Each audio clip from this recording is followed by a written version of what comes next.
As you're trying to grow your business, it feels maybe heavier and harder than you think it should. And it's all for the purpose of wanting to scale and wanting to build, and yet it feels like it's becoming like a monster that's kind of eating you and your peace. So this is all about removing friction while you're scaling and building. Yeah, things shouldn't feel heavy. I think sometimes we feel like, oh, like I should be doing more and more is going to feel heavier, but it shouldn't. Right. Yeah. And we were talking that, you know, as people are growing their business and making a lot of money, the revenue is increasing, the transactions are increasing. It feels like all of that is a reflection of things being like more detailed, more complicated, complicated not being a bad thing. You're just more is more. And then it's like, wow, well, there's so few people that make a ton of money, like millions of dollars.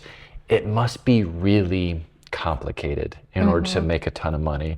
And therefore, as you're building and scaling, you're adding to the complication. And sometimes you said it's like a badge. It's like a badge of honor. Yeah. Like, oh, like I remember being a baby ops and being in an ops Facebook group and someone saying like, hey, what's your listing checklist? Oh, well, our listing checklist has 300 things. And I remember like wanting to aspire to having a 300 item checklist, you know? But once we got up to like a 200 item checklist, I'm like, this is not it. This is making things a lot harder. Because it's fun to build. It's fun to build. Then what do you have to do? Yeah, then you've got to manage it. Right? Yeah, then it's like, gosh, now I have to manage all 300 things on this checklist. And it just feels overwhelming and like everything feels more sluggish. Even when you're trying to get faster because you're getting bigger, things start to feel like you're stuck in the mud of things. Yeah. So as a visionary and the integrator, I love coming up with new ideas and you love building new stuff. And if that is not harnessed, then you can create all of these things that become, it's almost like you're swimming in the ocean and it's a beautiful sunny day and the birds are singing. But then as you gain more and more success and you're building more, it's kind of like adding like ropes with like anchors around your neck. And then the weather begins to turn and the storm is coming in. You're adding more and more ropes and anchors around your neck. And you're like, oh my goodness, I can't swim anymore. And it begins to drown you. Yeah. And I love to build, but I also love to build really complicated things that do have a lot of like moving parts to them. And that's great for me. But a realization is I'm not the only one using this system. So I have to make sure that I'm building it with the people who are actually going to be using it in mind, because most people don't like all the complexity that I thrive in. So that's a real mindset shift for me as I'm building to keep the people who are actually going to be using it in mind, and they may not enjoy complexity. That's so good. I remember, I don't know when, but a few years back, we realized any new ideas I come up with and any systems you build then has to be managed and maintained and be sustainable. And that's where we really hit the brakes on like, hold up, like just because this is a good idea, do you want to manage it? Do I want to manage it? Then that means we have to hire someone to manage it. It's not worth it. Right. So as much as we can remove that friction, not just for us, but also, like I said, for the people who are using it, because the more friction that's there, like you've got this really amazing system, but now it's completely bloated and no one wants to touch it. No one wants to open it, or they dread doing that every time. And that like hurts my heart as an operator who builds, to build something that then that somebody dreads to open up. Like that's really sad. Yeah, it is. And it's really frustrating. Whenever you right. build something and then you see it not being managed. So the filter that we put through now as leaders is, does this add or remove friction? And oftentimes people think adding is a good thing. We don't think adding is a good thing. This is a game of how much can we remove and simplify. Yeah, we are reading The One Thing right now as a team. For the seventh time? Yeah, second, third time for most of us on the team. And in the little margin, the quote was, my goal is no longer to have more to do, but rather to have less to do. And that just resonated with me so much, because it is that badge of honor, like, oh, well, I have all of these things that I want to do and that I need to do. And, you know, as you grow in your career, it's like, oh gosh, well, I have more responsibility and more tasks and more things, but it doesn't have to be that way. And I think that's kind of the season we've entered into recently, where that has clicked to remove the friction. So let's just get rid of it. Just take it off the plate. And I've told you, you know, a couple weeks ago when we had our, you know, mid-year meeting, it's like, how does everything feel? How's everything going? Is there anything you need? And it's like, gosh, in 9.5 years, this is the least stressed out I've ever felt. Our team is doing more transactions. We have more agents, and I have even less to do. And it's because we've adopted the philosophy of removing the friction, and more isn't better all the time. Yeah, that's so good. Well, why don't we move over here, sit down, and continue the conversation. So a couple books that we learned this and grew through this was Fans First. Fans First is by Jesse Cole, and he's the owner of the Savannah Bananas. So I highly recommend that. And he was all about looking through the baseball industry's filter through the filter of fans, and always taking this perspective of what creates friction, what creates discomfort from the fans' point of view. And I think that's critical, because when we think about friction, we need the friction. What may remove friction for one party may add friction to the other. And I think that's critically important to be aware of is this, if it makes it easier for us, fantastic, but what is the ultimate goal? And what's the ultimate outcome? And what is generating business? And who is really the most important part of this transaction? We need to make sure that removing friction on one side doesn't add friction to the other. It's like, so who is your customer? And that's kind of what we've put that filter on, of removing friction. Not just removing friction for me as the operator, but who is my customer? It's our admin team and the agents on our team. And so, like I said, it's not just building these complex systems that I think are super cool. I'm not the one who has to use them. So my focus now needs to be on removing friction from my customer, who is our transaction coordinator, our VAs, and the agents on our team. It's really good. Complexity fails and simplicity scales. And in order to be successful, it doesn't have to be complex. Actually, the opposite is true. Simplicity scales, and whenever something is simple, it means that you are so focused on the most important item, and you don't have all of this other clutter to distract you and dilute your focus. Right. And the complexity fails, simplicity scales was a huge mindset shift when we started, you know, bringing that verbiage into just everyday conversations, because the complex tends to be so cool. That's right. And it's what's cool and celebrated clever in our industry. Like, you know, we see, like, I want to see your listing system, or what's your social media marketing system? What's your tech stack? What's your tech stack? Oh my goodness. Yeah. When we went to a mastermind recently, and the tech stack, there was like 42 pieces in someone's tech stack. And probably 2 years ago, I would have been like, that's amazing. What's your tech stack? Because I'm going to build it too. But to think about 42 pieces of tech, it just stresses me out now. Right. Yeah. I look at it as bloat. Yeah. Bloat is distracting. Bloat is heavy. Bloat is expensive, and it's inefficient. Yeah. And I just think, being an operator, we don't stay with systems forever. We don't stay with brokerages forever. We don't stay with platforms forever. And just how much the more you build into something, the more you're going to have to shift or rebuild when you change something too.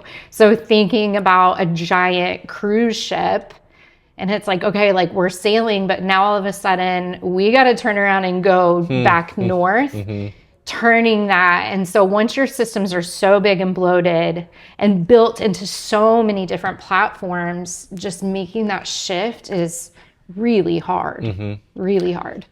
We have a couple different categories, and it's removing friction in systems, which we kind of talked about, and then also removing friction in leadership and then removing friction in technology. Yes. I can kind of speak to leadership very quickly. And I think all of it falls under this question is, what is the most important goal and most important outcome? Or if you're trying to solve a problem, make sure it's a problem and not just an annoyance and not just a frustration or not just you're hungry and kind of need to take a nap. Because if you chase what you think is a problem, that will create so many more problems that never even existed. So with leadership, because that's your role in making the decisions on how the team just functions as a whole in general, what are some ways that you've reduced the friction from a leadership perspective? Early on, and it's always looking at what can I remove, never what can I add. Always start with what can I remove first.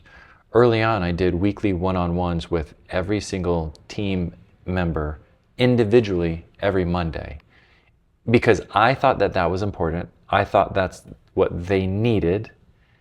I didn't necessarily think of what they wanted. And also that it made me feel needed. So I think it was more for me than it was for them. Because gosh, if I'm not managing the agents in the team, then what is my value and what is my worth? So it was really a way to justify what I thought was my worth. So anyway, how did I remove that friction? We've just done away with it. We certainly didn't need it every week. Once a month check-in, like a coaching check-in would be fine. I've even taken our team meetings from an hour. Generally, they would linger beyond an hour and trimmed it down to 45 minutes.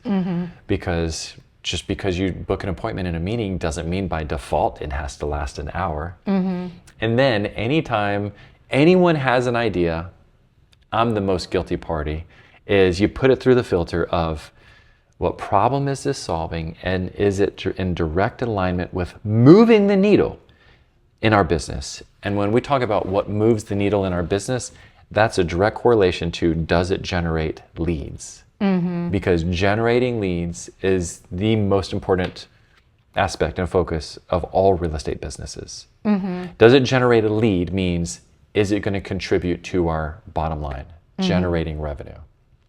And we've eliminated a lot of ideas and a lot of rabbit trails that we could have spearheaded or hunted, or like ideas that agents come to us with, or even operations, is like, does this move the needle? Does it generate leads? No, then we're just going to put it on the shelf. And we have a really long shelf. Yeah, we have stacks and stacks of shelves. It's always there when we need it. But I think that's the filter too. Like, do we need this right now? Do we need this, and do we need it right now? Or do we just want it as a temporary distraction that takes us away from us staying focused on the one thing that actually does move the needle? A lot of times our ideas are just fancy ways of procrastinating. You know, it's kind of like a temporary dopamine hit to be like, oh, I'm tired of doing this, so I get to play over here. And it's like a C-level opportunity, not an A-level opportunity. And I think you said you were doing the one-on-one meetings because it's what you thought you needed to do. But that really comes from looking outside at what other people are doing and assuming that that's going to work well for what you want. So that clarity around, like, how do you want to build your business and what it looks like, instead of just grabbing at what everyone else is doing and trying to implement it when it's not a fit. Right. More isn't more. That is so true. Less is more.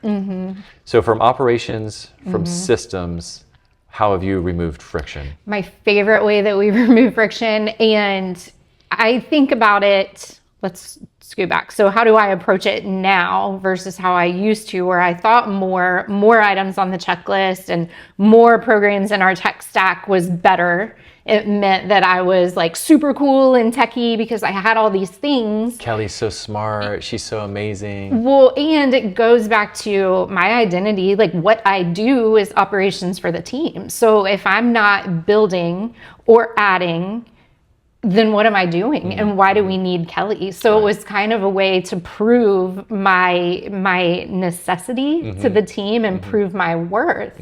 But I was building things that then needed to be managed, or I was building things that people weren't using because they were just way too complex. Right.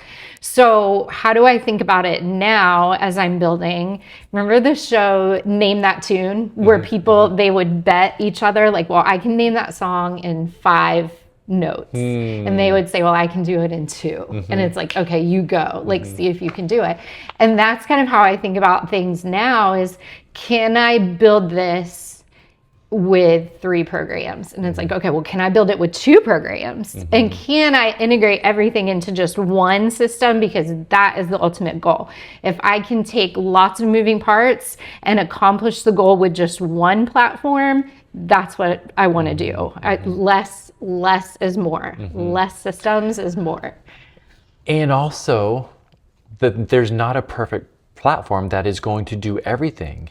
And so what do you do when you're like, oh, but it doesn't have this?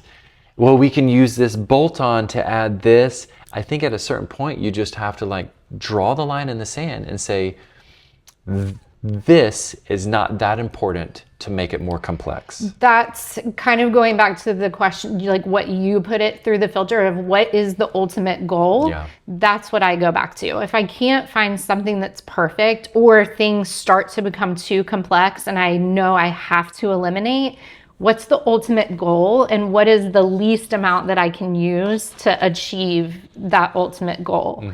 But I don't want to bolt on 45 things to get it done. Like, what's the compromise that will still achieve the goal?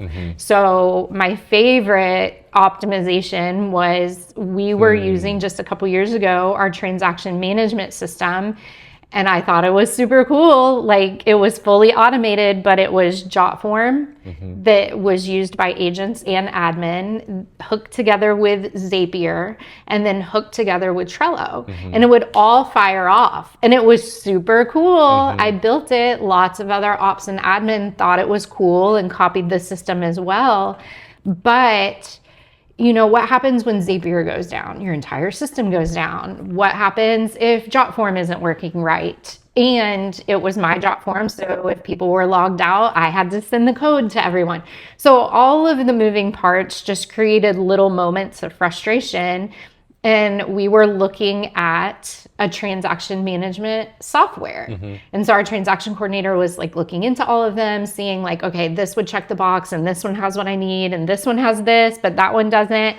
And then ultimately it was like, why are we going to buy a platform that only one person is going to be able to use for a huge build out, when we can just go to a CRM that our agents and our admin are both going to be able to work out of? So what's the one platform that will accomplish everything for everyone?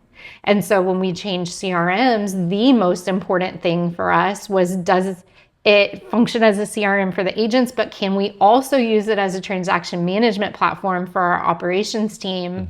And now all of us are working out of the same place. And that just eliminated so many extra passwords, being locked out, one system going down and taking out 3. And it's just made our system function so much smoother for everyone. So you removed 3 and replaced it with a program we were already going to use, or already using anyway. Right. So you removed 3. I removed 3, and in addition, it made communication between agents and transactions so much better, because they're all communicating now out of the same exact program. Instead of communicating here and then communicating here. Oh, we also had Google Drive integrated into all that for storage. So we took 4 and went down to 1. Yeah, that's good. Yeah. As you're talking through that, you said the friction, even if it's a small annoyance.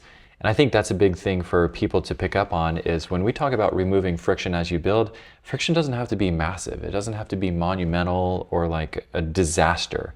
Friction is the small little annoyance of having to log into this platform, or to switch apps, or to add an extra button where you have to click. All of that is friction that adds up, that gives you the feeling of overwhelm. Right. Just something as simple as like, okay, well, I'm going to log into your account and then I need you to send me the code. Like, what if I'm not at my desk and now the whole transaction team is waiting because I'm not available to send it? So, and it's like, oh yeah, well, I can just send you a code, no problem. And I think it's easy enough to do, but like you said, even like the smallest amount of friction will just add up over time. We use this also with the filter for our customers, and we call it the customer journey. And this really goes back to Russell Brunson days, and married along with fans first, is whenever we're trying to get leads through the intake forms, whatever they fill out, even just an extra page or an extra click or even an extra question creates enough customer friction to where they'll click off the page. Forget it. And then we lose a lead because we had an extra, Too many steps. Right. Or where and they those have to steps served us. For sure. Oftentimes. Especially the fill in the blank ones where, oh gosh, like they are going to be able to tell us exactly what they want, but we're putting that mental friction on them to just think through it enough to type it out. Yeah. And we would lose leads.